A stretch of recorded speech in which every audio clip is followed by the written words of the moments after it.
평범한 아파트, 평범한 학생, 평범한 밤.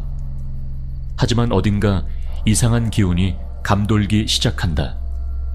조용했던 복도에 들려오는 정체불명의 소리, 그리고 누구도 살지 않는 집 문 너머에서 느껴지는 무언가의 존재. 이 이야기는 단순한 공포가 아니다. 이것은 경고다.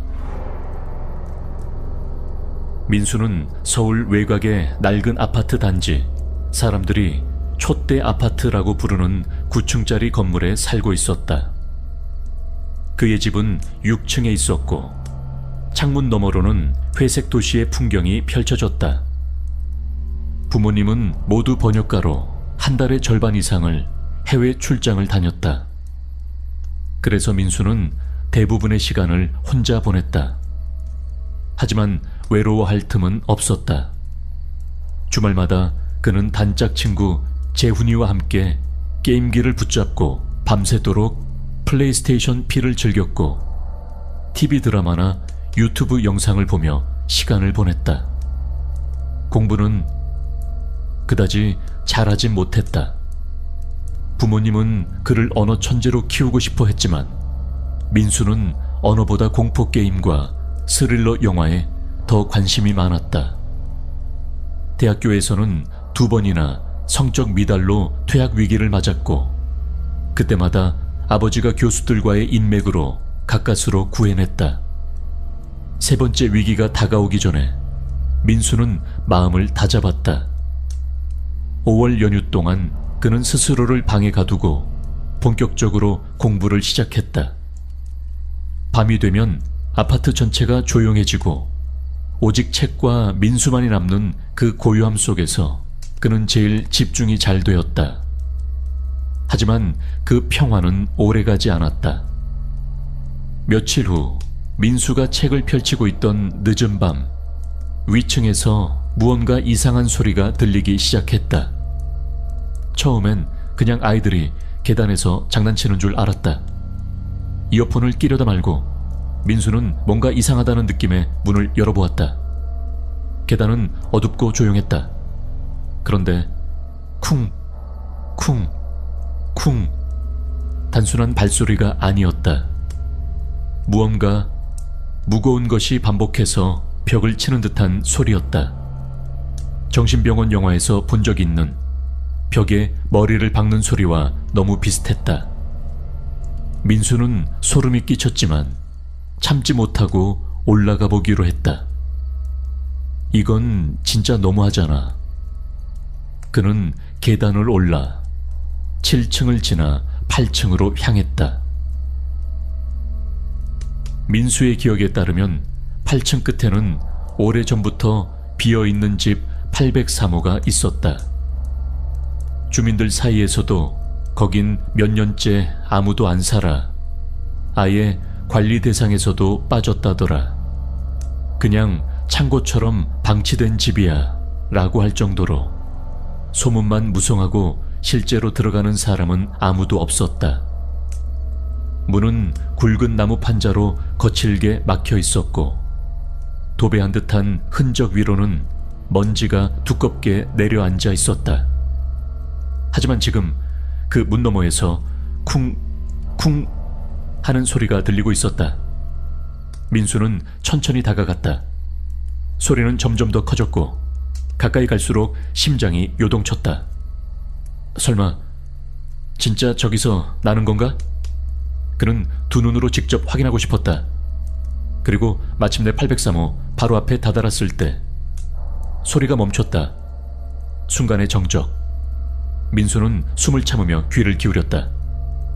사람이 있는 건가? 문은 여전히 굳게 막혀 있었다. 밖에서 보면 절대 들어갈 수 없는 구조였다. 그런데 왜 안에서 무언가 움직인다는 느낌이 드는 걸까? 거기 누구 있어요? 괜찮으신가요? 왜 소리를... 스스로도 이상한 질문이라고 느꼈지만 말을 멈출 수 없었다. 그 순간 슥 무언가가 문 안쪽에서 긁히는 듯한 날카로운 금속이 나무를 긁는 듯한 소리가 들려왔다. 민수는 뒤로 물러났다. 이건 장난이 아니었다. 그리고 바로 그때 문 아래 틈 사이로 무언가 하얀 것이 튀어나왔다. 처음엔 종이 조각인 줄 알았다. 그런데 가까이서 보니 접혀있는 노트 한 장. 민수는 망설이다가 종이를 집어들었다. 그리고 펼쳤을 때 그의 손이 떨리기 시작했다. 종이 안쪽엔 연필로 그려진 한 그림.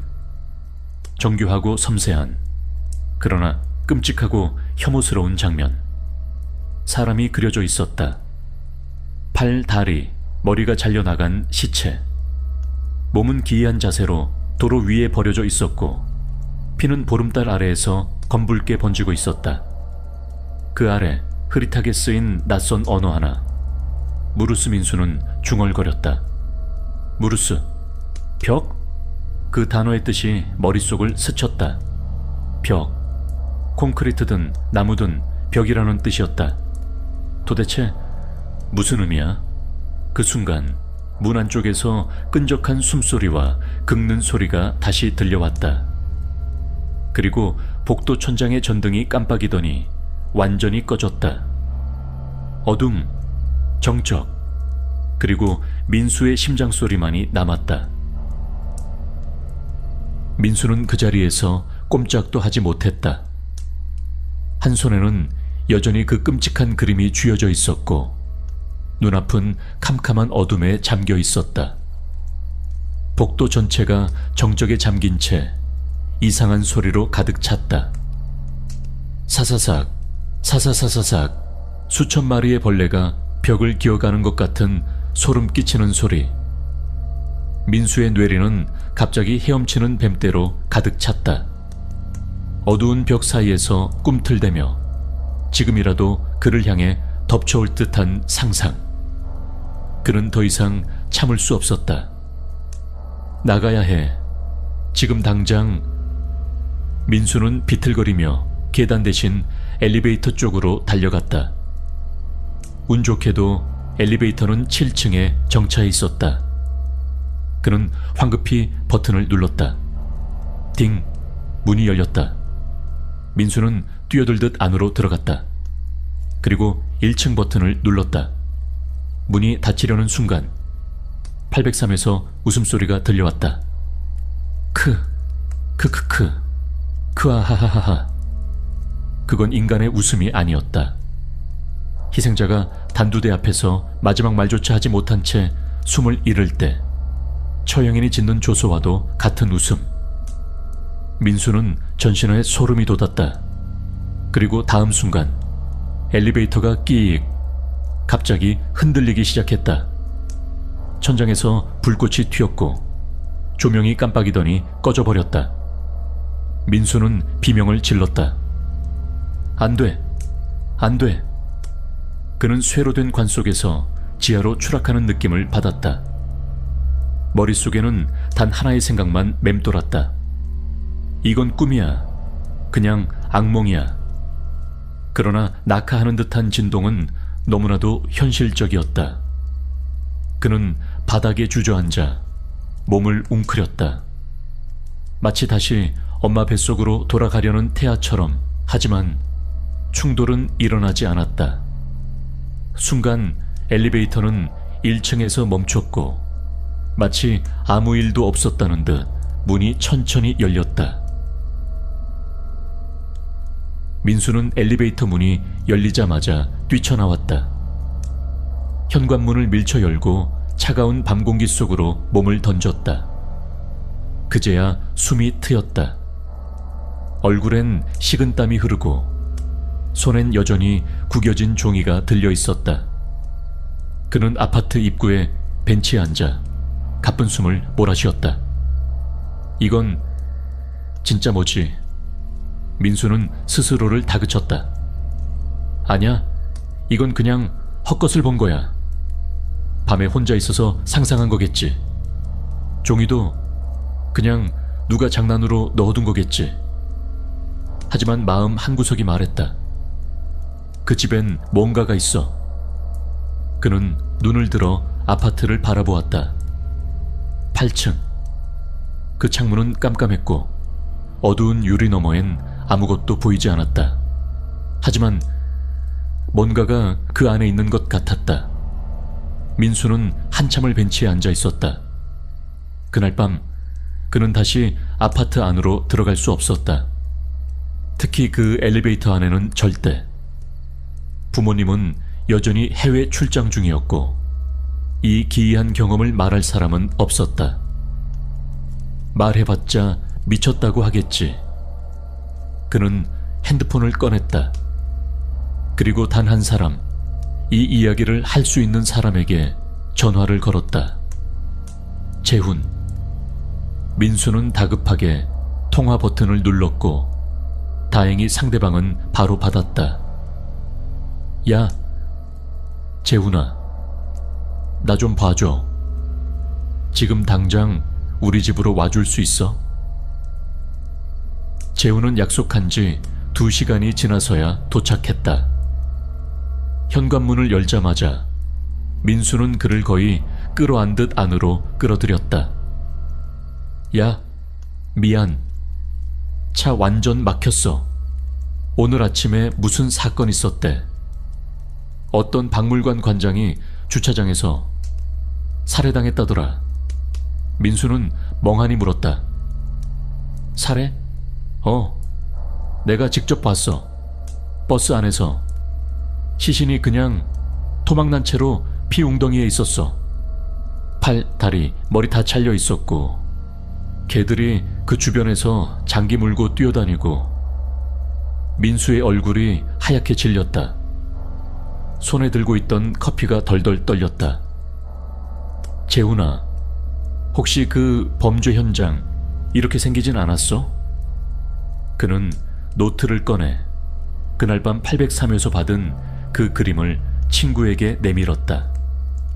재훈은 그림을 펼치고는 말없이 굳어버렸다. 그는 한참을 침묵한 채 응시하더니 조용히 말했다. 똑같아. 이거 내가 본 현장이랑 똑같아. 민수는 손에 힘이 풀렸다. 모든 감각이 무뎌졌다. 그림 속 시체는 오늘 아침 뉴스에서 다룬 그 범죄 현장과 완벽히 일치했다. 말도 안 돼. 이건 몇 시간 전에 받았던 그림이잖아. 그럼 그린 사람은? 민수는 떨리는 목소리로 속삭였다. 우리 이 집에 누가 살았는지 알아봐야 해. 하지만 재훈은 고개를 저었다. 불가능해. 이 아파트 관련 기록 5년 전에 화재로 다 날아갔대. 남아있는 게 없어. 민수는 말없이 고개를 떨구었다. 그럼 우리는 뭘 해야 하지? 잠시 침묵이 흘렀고 재훈이 입을 열었다. 열어보자. 뭐 803호 말이야. 우리가 직접 열어보고 안에 뭐가 있는지 확인하자. 너 지금 진심이야? 응. 너희 아버지 공구통에 빠루랑 도끼 있었지? 민수는 말을 잇지 못했다. 낮에 가자. 대낮엔 귀신도 잠든다잖아. 다음날 낮, 햇빛이 아파트 복도에 쏟아지는 시간. 민수와 재훈은 계획대로 803호 앞에 섰다. 민수는 손에 쇠바루, 재훈은 도끼를 들고 있었다. 판자로 막힌 문은 생각보다 훨씬 단단했다.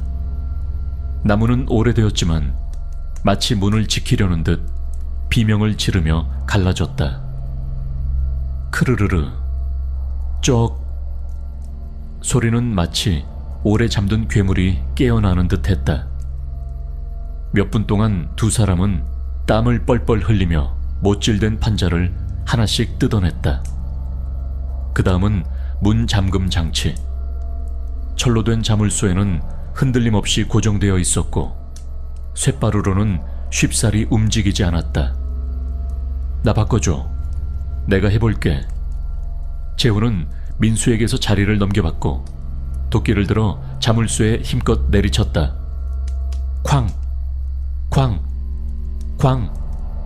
세 번째 타격에 자물쇠가 부서지며 바닥으로 떨어졌다. 문은 끼익 하는 기괴한 소리를 내며 천천히 열렸다. 안에서 훅 하고 곰팡이와 썩은 냄새가 뿜어져 나왔다.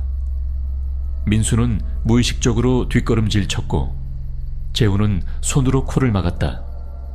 햇빛이 닿지 않은 내부, 폐쇄된 시간이 고여있는 듯한 공간, 그리고 바닥 위엔 맨발의 발자국이 먼지 위에 선명히 찍혀 있었다. 민수는 무의식적으로 쇳바루를 더 세게 쥐었다. 재훈은 도끼를 어깨에 걸친 채 말없이 그 발자국을 따라 걸었다. 803호 내부는 완전히 버려진 상태였다. 바닥엔 먼지, 곰팡이 핀 옷까지 오래된 가구, 부스러기들이 널려 있었다. 하지만 가장 섬뜩한 건 발자국이었다. 맨발, 먼지 위에 찍힌 길고 선명한 발자국. 그것도 최근의 것처럼 보였다. 두 사람은 거실 중앙에 놓인 작은 탁자 앞에 도착했다. 그 위엔 노트에 찍힌 듯한 종이 4장이 올려져 있었고 각각의 종이엔 끔찍한 그림들이 연필로 그려져 있었다. 잘린 머리, 뽑힌 심장, 고문당하는 사람의 모습, 모두가 끔찍하고 정교하게 묘사된 고통의 장면들이었다. 재훈은 얼굴을 찡그리며 중얼거렸다. 와, 진짜 토 나올 뻔. 민수는 떨리는 손으로 그중 한 장을 집어들었다. 그 아래엔 짧은 라틴어 문장이 적혀 있었다. 타브라, 도루스, 무룻, 픽토르, 민디카치오. 민수는 천천히 해석해 보았다. 그림, 위조, 벽, 화가, 복수. 두 사람은 서로를 바라보았다. 그리고 그 순간 딸깍, 재훈의 뒤에서 무언가가 벽 안에서 움직이는 듯한 소리가 들렸다. 방금 들었지? 민수가 속삭였다. 재훈이 천천히 고개를 돌렸다. 그리고 그 벽지 한가운데 벗겨진 벽 틈 사이에서 무언가가 나왔다. 그것은 인간이 아니었다. 아니, 정확히 말하자면 한때는 인간이었을 잔해였다. 살점이 말라붙은 해골, 누런 가죽처럼 쭈글쭈글한 피부, 그리고 머리 위에서 흘러나온 뻣뻣한 머리카락. 마치 오래된 밀짚이 벗겨진 천으로 감긴 듯한 끔찍한 형상이었다. 재훈은 경악했다. 손에 들고 있던 도끼를 떨어뜨리고 몇 걸음 뒤로 물러났다. 그 순간 시체는 움직이기 시작했다. 아니, 움직인다는 표현조차 부적절했다. 그것은 돌진했다. 목표는 재훈. 민수는 비명을 지르며 재훈을 향해 쇳바루를 휘둘렀다. 철컥. 쇳바루는 시체의 가슴팍에 박혔지만 그 괴물은 멈추지 않았다.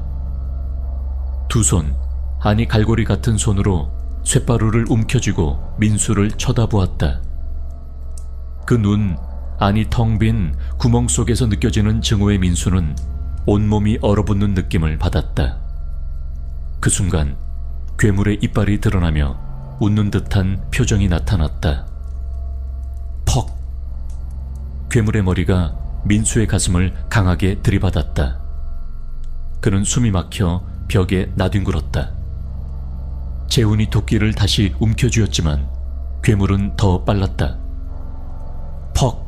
한 번, 퍽! 2번. 도끼는 쓰러졌고 재훈의 입과 귀에서 피가 흘러나왔다.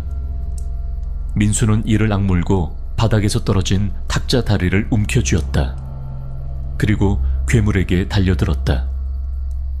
퍽! 탁자 다리는 해골의 머리를 명중시켰다. 부분적으로 균열이 갔지만 괴물은 전혀 반응하지 않았다. 그 순간 그것은 민수의 목을 붙잡고 그를 공중으로 들어올렸다. 그 소나기는 강철처럼 단단했고 민수는 숨을 쉴 수 없었다.